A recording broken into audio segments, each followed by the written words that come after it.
¿Qué tal? ¿Cómo están, amigos y amigas de esta comunidad? Pues vaya situación la que se ha venido ya generando durante las últimas horas. Ayer por la noche platicábamos con ustedes sobre esta decisión por parte de Donald Trump de un bloqueo militar a los buques petroleros de Venezuela, pero además la advertencia con la que fue acompañada asegurando que ese petróleo les pertenecía y que le había sido robado y que iban a recuperar petróleo, activos y todo, absolutamente todo fue lo que esgrimió Donald Trump como pues un argumento, según él, ¿no? Un argumento para justificar una acción de esta naturaleza. Ha habido diferentes reacciones, por supuesto, ante este panorama y nos hemos acercado a una voz conocedora precisamente para profundizar sobre el mismo. Mi querido profe RI Jesús López Almejo, tocayazo, te saludo con muchísimo gusto. ¿Cómo estás? El gusto, el placer y el honor es mío, mi Dios Jesús Escobar Tobar, mi tocayo. Gracias por tomar en cuenta esta humilde opinión. Oye, pues voy a comenzar ahora sí que con lo nacional e internacional, oye, para que nos vayas dando tu panorama, tu visión. ¿Cómo valoras primero la respuesta que da la doctora Claudia Sheinbaum, la respuesta que han dado diversos personajes políticos, Sheinbaum diciendo que acuda a la ONU, rechazo al intervencionismo? Eh, s- cómo lo entendemos ya en este escenario en donde vemos un Trump pues totalmente desatado, en donde decide qué pasa, qué no pasa aquí en el espacio aéreo, y qué tan riesgoso es realmente ya para todos los demás y a dónde lleva al mundo? Porque me imagino que China y Rusia pues no se van a quedar muy quietos que se diga, ¿no? Y definitivamente, empezando por lo nacional, creo que la presidenta hace una postura firme, mesurada, pertinente. A algunos nos gustaría que fuera más lejos, pero ella es tomadora de decisiones y cuando vas a tener una postura, una declaración con un tipo que está desquiciado, que es vulgar y que es abiertamente anti-ley, es decir, que parte de la simetría que tiene Estados Unidos a su favor casi en todas las relaciones para decidir qué normas respeta y qué normas violar. Y en ese contexto, esa impredecibilidad hace que quienes interactúan forzosamente con Estados Unidos busquen, sí, la pertinencia de lo que dicen, pero también la mesura y no encender a las bases que puedan potenciar una postura más hostil por parte de Donald Trump, sino por el contrario, desarmarlo discursivamente. Y lo que dice la presidenta, nosotros no estamos de acuerdo con la injerencia, con la agresión externa, no estamos de acuerdo con que se viole la soberanía de un país que va más allá de Nicolás Maduro y su régimen, que va más allá de la persona que gobierna y de la administración que gobierna temporalmente. Es pensar en el saqueo que le quieren hacer a una nación, violando toda la normatividad internacional, todo el marco jurídico, porque ahora resulta, Tocayo, viste la declaración de Trump, que es Venezuela la que le está robando los activos a Estados Unidos. Ahora resulta que el petróleo es de Estados Unidos, aunque esté en el subsuelo de Venezuela, y ahora resulta que los minerales venezolanos son de Estados Unidos. Y esto, si le metemos un poquito de contexto, parte de una nacionalización que se hizo en el año de 1976 en Venezuela, cuando el presidente venezolano era un aliado de los Estados Unidos en la época de la Guerra Fría y se hizo con el acuerdo de los Estados Unidos y se finiquitó y se zanjó desde cuando Venezuela era un aliado leal. Venezuela sería en aquel momento, en 1976, cuando se llevó a cabo la nacionalización, eh, pues el equivalente a un Ecuador de hoy, de Daniel Noboa, a un Perú, a una Argentina de Javier Milei. ¿Sí me explico? Para que la gente que nos escucha esté dimensionando a qué nos referimos. Años más tarde, décadas más tarde, viene a decir Trump tratando de confundir, porque ves que hacen posicionamientos anacrónicos, posicionamientos ahistóricos completamente sesgados y completamente desprovistos de toda legitimidad, precisamente porque proponen ejecución de políticas, querido Tocayo, con diagnósticos alterados de la realidad y abiertamente sesgados, con lo cual, pues difícilmente pueden tener resultados certeros si ya desde el diagnóstico hay cosas alteradas. Entonces, el hecho de tratar de confundir a la gente y decir los chavistas expropiaban, los chavistas son castrocomunistas, si son comunistas son narcoterroristas, y si son terroristas, pues hay, porque además, ese es el otro punto. Si la presidenta mexicana no dice nada, si Gustavo Petro no dice nada, si la comunidad internacional, como en este caso lo hizo ya Cuba, también lo hace China, lo hace Rusia, no dicen nada, pues imagínate que Estados Unidos se sigue sintiendo con las facultades para determinar qué gobiernos son narcotraficantes, qué gobiernos son terroristas, como acaba de denominar también al de Nicolás Maduro, pero tocayo, mientras libera a Juan Orlando Hernández y a otros 9 personas cercanas que probadamente, ya con una sentencia firme, el sistema judicial de Estados Unidos dijo que era narcotraficante y lo había condenado a 45 años de prisión. Entonces, ¿cómo te explicas que mientras le quieres echar el guante a Venezuela porque tiene un gobierno supuestamente narcoterrorista, liberas a uno que tu propio sistema de justicia te había condenado por 45 años por exportar 40 toneladas o introducir 40 toneladas perdón, 400 toneladas de cocaína a Estados Unidos? Pues el petróleo. Y que ahora esté quitándose la verdadera máscara y diga, el petróleo es nuestro, que nos dé lo que nos debe, que nos devuelva nuestros activos. Es, como decía Vladimir Padrino, el ministro de Defensa de Venezuela, porque ya le respondió, ya las Fuerzas Armadas Bolivarianas de Venezuela han respondido, tocayo, y han dicho patria o muerte, independencia o nada. Eso significa que están dispuestos a asumir el costo de una guerra y es una guerra existencial. Y en una guerra existencial Estados Unidos no la tiene tan fácil porque no es una guerra que se pudiera librar en África o una guerra que se vaya a librar en Eurasia o que se vaya a librar en el sudeste asiático. Es una guerra acá, en la casa. Y en la casa Estados Unidos también está al alcance y ahí cambia la cosa. Podría quedar como un tigre de papel, tocayo. Pero por eso sí está bien, es prudente lo que hizo la presidenta, recordar la importancia del marco jurídico internacional y recordar también que Naciones Unidas tiene que fungir un papel activo porque si te fijas, está discrecionalmente callada. De todo opina Antonio Guterres, excepto cuando se trata de Venezuela. Y la OEA, bueno, la OEA es de lo más vergonzoso que puede haber, completamente obsoleto. Y ahí completamente de acuerdo con que México cada vez le dé menos importancia a la OEA, muy sesgada y muy cómplice de lo que hace Estados Unidos en la región. Oye, Tocayo, este punto que mencionabas es una nacionalización de 1976, pero Trump dice era nuestro. Esto puede incluso presentarse, tú eres el experto, por favor, pero puede ir en contra de cualquier gobierno que haya hecho una reforma al respecto. Al ratito pueden decir que se tumba también la reforma de López Obrador, porque ya con Peña Nieto habían hecho negocio Exxon, Chevron y todos ellos. Incluso ir más lejos, ¿no? Decir que lo que hizo Lázaro Cárdenas en 1938, la expropiación petrolera, no tiene validez y que mejor ni les demos ideas, porque son tan capaces de decir, nos expropiaron, entonces nos deben lo de aquella época más los intereses que equivaldría a esta fortuna y si no, a cambio nos dan otra cosa. Es decir, sí, efectivamente, si tienen éxito, por eso lo decimos, tocayo, y lo denunciamos en todos los foros en donde nos invitan a opinar, que si no se levanta la voz, vamos a terminar repitiendo aquel poema que terminó convirtiéndose en un clásico de la reflexión, tocayo, cuando los nazis vinieron por los comunistas, yo me quedé callado porque yo no era comunista.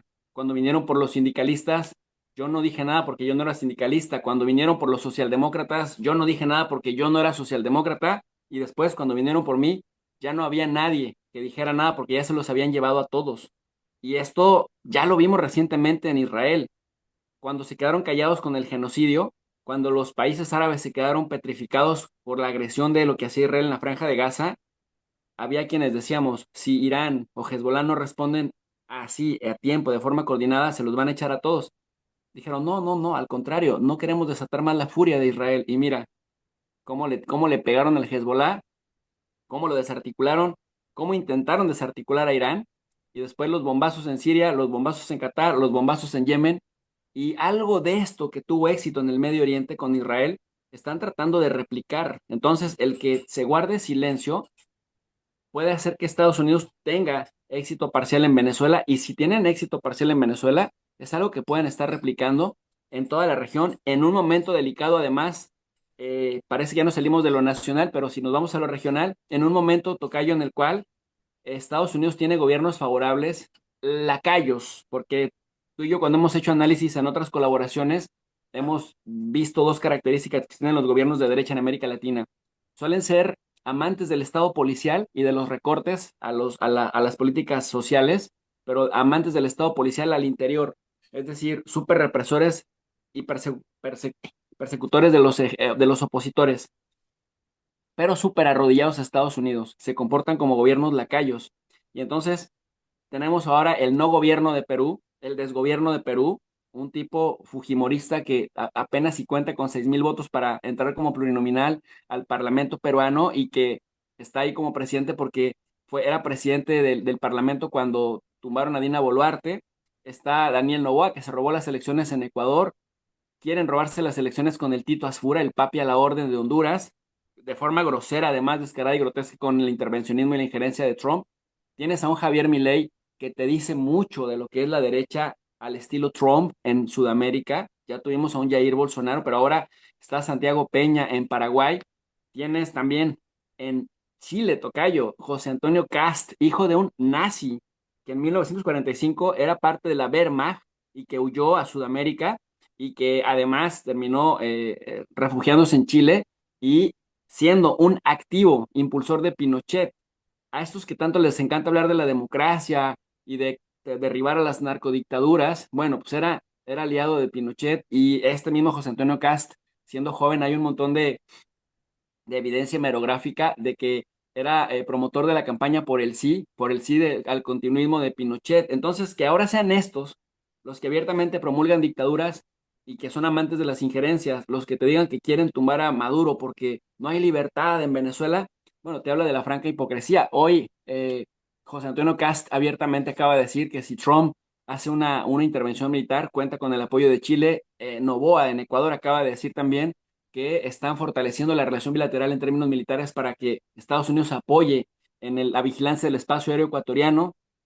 Es decir, estar como cercando en un contexto en donde, por ejemplo, en El Salvador, en Costa Rica, en Panamá, y lo quieren hacer en Honduras, asegurarse todo ese corredor centroamericano para irle cerrando todos los espacios a Venezuela.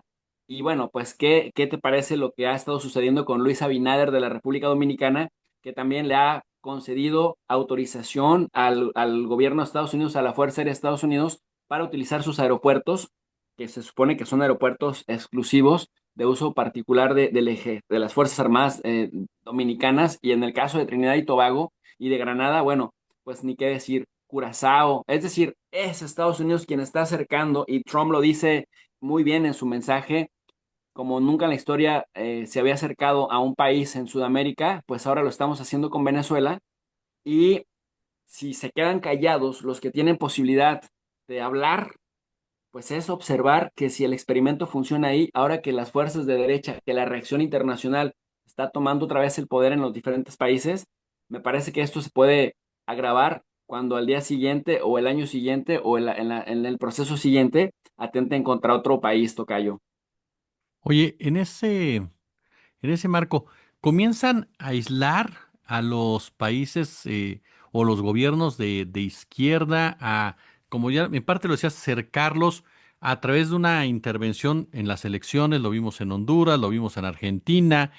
La ultraderecha gana las cuatro elecciones que tuvieron lugar en América Latina, en todas con una participación directa o indirecta del propio gobierno de Donald Trump.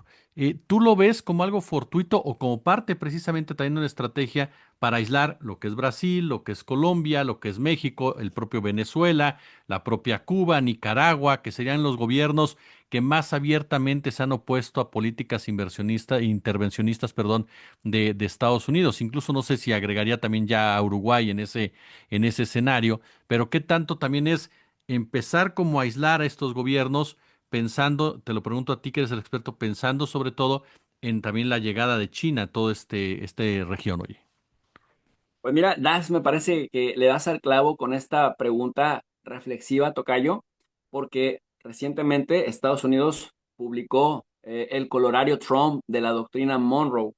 La doctrina Monroe, tomándolo como base, como origen histórico de su reflexión, es básicamente la idea o el proyecto regional de expulsar a las potencias extracontinentales que en 1823 intentaran penetrar en el hemisferio occidental. Ahora esas potencias han cambiado de nombre. Ya no son las potencias imperiales Reino Unido, España, Francia, con intereses en el Caribe o en Sudamérica o acá mismo en México, ¿no? No se nos olvide que en 1839 Francia tuvo la primera intervención en México y después, cuando Estados Unidos entró en guerra civil. Francia nuevamente en 1862 intentó meterse en México y así tuvimos durante todo el siglo XIX intentos británicos, bueno, el Reino Unido, ¿no? Las Islas de las Malvinas en 1982. Entonces, en aquel momento, la doctrina Monroe hablaba precisamente de evitar que potencias extracontinentales pudieran establecerse en el hemisferio occidental y pudieran competirle, disputarle el dominio por el control de los recursos. Después, bueno, hicieron alianzas en las guerras europeas, en las guerras que llamamos Segunda Guerra Mundial y Primera Guerra Mundial, y después Guerra Fría, y posteriormente, pues cambiaron, digamos, las potencias emergentes, en este caso Rusia, China, eh, son antagónicas de Estados Unidos cuando en las guerras fueron aliadas de Estados Unidos. Y bueno, todo esto cambia, ¿no? Como lo advierte George Orwell en este libro fantástico 1984, que un día te dicen que el enemigo es el occidente y después el enemigo es el oriente y así sucesivamente va cambiando de acuerdo al grupo en el poder. Pero ahora las potencias del siglo XXI, del año 2025, son principalmente Rusia y China, que han hecho una especie de balance, que han ayudado a potenciar y a fortalecer a países que mencionaste, a Cuba, Nicaragua, Venezuela, e incluso Colombia, México, pero no solamente, también a Costa Rica, El Salvador, Bolivia, Argentina misma, ¿no? Al que Estados Unidos le ha prohibido recibir dinero y colaboración de China. Y lo dice Trump abiertamente, sin tapujos, porque ya nos ha acostumbrado a hablar de forma políticamente incorrecta y a tener éxito. Queremos expulsar a China y a Rusia de la región. No pueden colaborar los países con ellos. Y si colaboran, incluso podemos tratar de impedirlo hasta físicamente. Entonces, eso te habla, pues, de que hay algunos países que por su propia voluntad, si tienen gobiernos cómplices, como es el caso de Argentina, de Paraguay, del mismo Ecuador o del Salvador, bueno, pues ahí hay que regalar, hay que hacerles condecoraciones, incentivos, etcétera, y potenciar esto.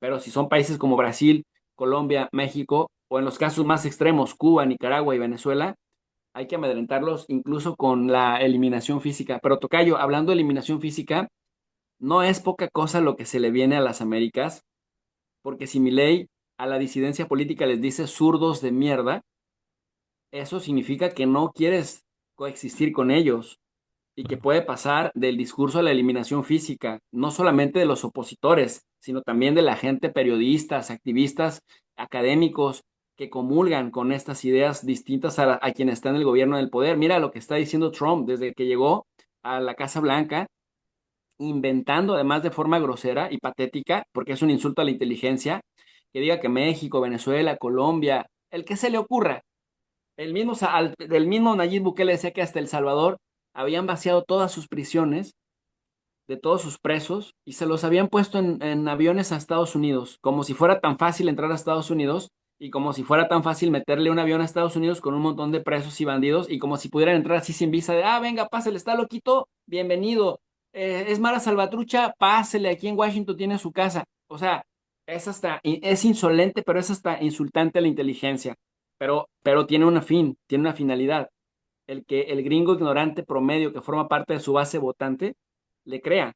Y si le cree, entonces cualquier inmigrante es loco de manicomio porque dice que vacían todas las instituciones mentales, los pusieron en un avión y se los llevaron a Estados Unidos. Y todas las prisiones y les pusieron en un avión y se los llevaron a Estados Unidos. Entonces, todo el que parezca mexicano en Estados Unidos, peruano, colombiano, venezolano, ecuatoriano, hondureño, salvadoreño, para los gringos del Río Bravo para abajo, todos son mexicanos.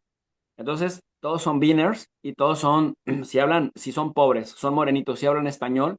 Entonces, y si Papi Trump dijo que venían de cárceles y venían de manicomios, pues entonces sí merecen la eliminación física. ¿Y qué es lo que están llevando a cabo en Estados Unidos?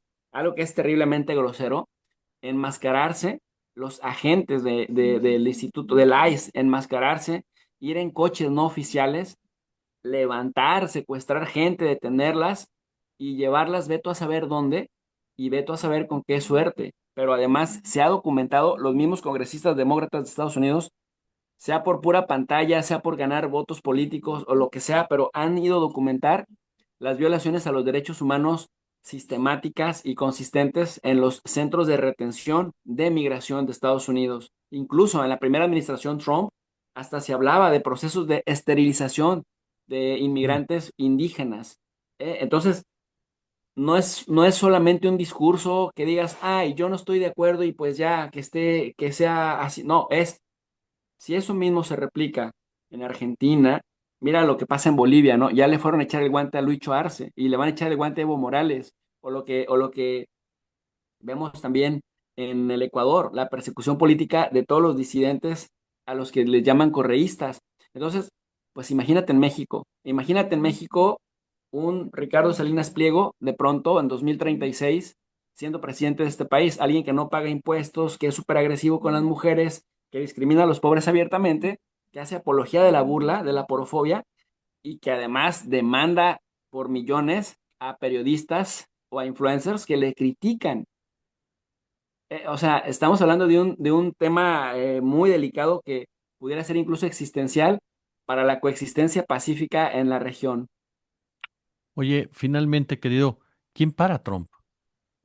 ¿Quién puede parar a Trump? Ahorita nos decías, tienen que alzar la voz, tienen que manifestarse, tienen que hacerle ver. ¿Quién para? ¿Quién para a Donald Trump en este escenario? Me parece que la respuesta sería en el propio electorado estadounidense. El propio electorado estadounidense, la oposición política en Estados Unidos, es decir, si los demócratas se articulan, se arman buenas campañas, eh, si las universidades se articulan y siguen manteniendo un discurso de resistencia, porque Trump ha atacado a todo mundo. O sea, no se nos olvide que Trump acaba de írsele con todo a Harvard, a Berkeley, a Princeton, a los institutos de Massachusetts, al MIT, es decir, como desarticulando toda la élite intelectual a la que llama woke. Luego, tocayo, no se nos olvide que se le fue de frente también con todo a las ciudades santuario, que son ciudades principalmente gobernadas por demócratas, estados gobernados por demócratas. Casualmente viene y quiere militarizar Colorado, quiere militarizar Los Ángeles y algunas ciudades de California, San Francisco, viene y quiere militarizar la propia Washington, Nueva York, quiere militarizar también Oregon. Es decir, Washington, ¿no? Va viendo por dónde puede minar la fuerza de los demócratas, pero creo que ahí puede estar su propia tumba, es decir, y luego el tema de los archivos Epstein. Estamos a 2 días de llegar al límite de que se vayan a revelar y pues personajes como Thomas Massey, republicano por cierto, o la misma Marjorie Taylor Greene que acaba de decir que va a renunciar en enero del 2026 porque ha recibido amenazas de muerte, siendo, imagínate, siendo MAGA, o del Make America Great Again, del hacer grande Estados Unidos otra vez, votando a favor del 98% de todas las resoluciones que impulsaba Trump. Ahora ella misma ha dicho, cuando Trump se puso del lado de los pedófilos, cuando Trump se puso del lado de los que quieren mantener oculto las relaciones con Epstein, ahí dejé de votar por él y ahí se acabó mi apoyo. Y gente como ellos dicen somos más maga que el propio Trump y ahí me parece que pueden socavar la fortaleza. Si Trump, y mira que no me gusta hacer prospectiva y no me gusta jugarle al adivino, pero si Trump pierde en 2026 en las elecciones intermedias, estas elecciones en donde se juega en Estados Unidos, tocayo, cada 2 años hay elecciones por el 100% de la Cámara de Representantes. Los congresistas, los de la Cámara Baja, los representantes se la tienen que jugar cada 2 años y pueden reelegirse ilimitadamente, pero cada 2 años están con el alma en un hilo en las elecciones y también una tercera parte del Senado. Los senadores duran 6 años en Estados Unidos, pero una tercera parte acomodaron el engranaje, tocayo, para que 66% lo vayan haciendo cada 6 años, pero de manera diferente. Este año toca otra vez una tercera parte del Senado que se renueve. Y en ese sentido, hay serias posibilidades, algunas gubernaturas de algunas otras ciudades, hay posibilidades de que Donald Trump pueda perder la mayoría en alguna de las cámaras o en las dos cámaras. Y recientemente, hace un mes y medio, a finales del 2025, tuvimos las elecciones en New Jersey, New York, Virginia, en Los Ángeles, en donde Cincinnati, Pittsburgh, en donde Trump perdió ciudades que habían votado por él y llegaron los demócratas. Recientemente acaba de perder también en Miami el Partido Republicano. Miami, que es extremadamente republicano, lo acaban de perder después de 30 años de no tener presencia demócrata, lo cual te habla pues de que si a este tipo que se quiere comportar como tirano y que está anunciando y está provocando y está midiendo hasta dónde puede llegar, que se quiere reelegir para el 2028. Si no lo detienen ellos, que ellos ya están probando ese remedio de dictador, si no demuestran la fortaleza de las instituciones estadounidenses, que si por algo se caracteriza a Estados Unidos y por algo se le llama Great Nation, es decir, una gran nación, pues es por el fortalecimiento de sus instituciones que sirven de control al poder del presidente en turno.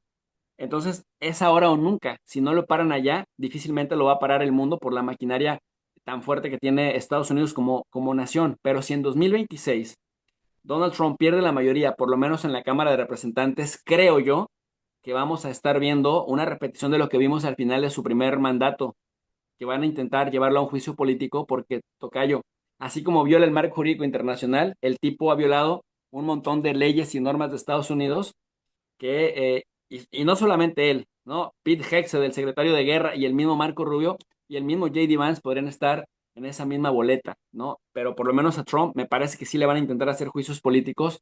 Impeachment, pues, no se va a lograr como no se logró antes, pero eso ya le quita bastante energía para seguir amedrentando al resto de las naciones. Pues ahí lo tiene usted, querido amigo y amiga, como siempre un punto de vista experto que nos permite entender mucho de esta realidad y que yo siempre te agradezco, querido tocayo, que nos permitas aprender de ti. Muchísimas gracias por acompañarnos. Al contrario, siempre un honor.